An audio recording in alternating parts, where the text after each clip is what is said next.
mai sauraro zan so kai tsayawa, labari na so da kauna zan faɗowa.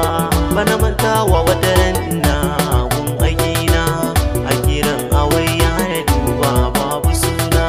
Da na daga na ji mace ce ta ke kirana, na ce da ita ya an kake ga samu nan bana. Ta ce tana da labari da yawa ma a kaina, abin ya bani mamaki lambar babu suna, amma tana bayanin sanayya a gurina. Na ce da ita yan mata daga ta bani suna, sai ta ce dan ni sunan ta Fatima yar Kaduna. Sai na ce ita ya an kai kika san sunana, sai ta ce a tsakanin mu ma da akwai alaka.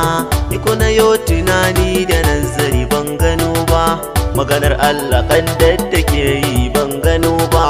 Na fishi har na kashe wayana ban kira ba, kuma na alkawar ko a kira ba zan daga ba.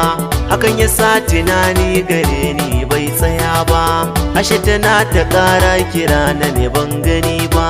Hakan ya sa na je na samu mahaifiyana, na tambaye ta kuma na da yan uwa a Kaduna. Sai ta ce sam ita ba ta da kowa a Kaduna, sabida haka ne sa nake mata tambayar ma. Wata rana sai ga kira a wayar kanina, yanzu da gudu yana ce ana kirana. A zato na mahaifiyar mu ne ke nema na, yace a wayar shi ne ake nema na.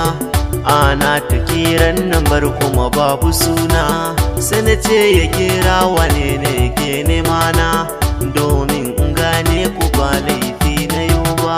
Sai na ce kira in ji waye ke nema na, sai na ji an ce Fatima ce yar Kaduna. Sai na ce mene ya sake ke damuna, sai na ce dan Allah karki sake nema na. Sai ta ce dan Allah karka yanken wayana, kafin ka yanke da akwai batu zan faɗa ma. Bana haka sai ka kiran dan uwana, sai na ce ki min uzuri an jima mu gana.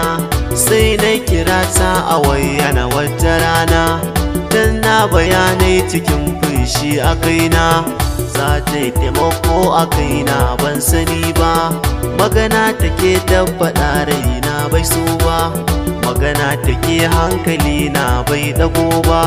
Sai ta ce in buɗe WhatsApp na zanga sako. Mai sauraro domin jin abin da sakon ya zo ma da kashi na biyu, Gibson na gode.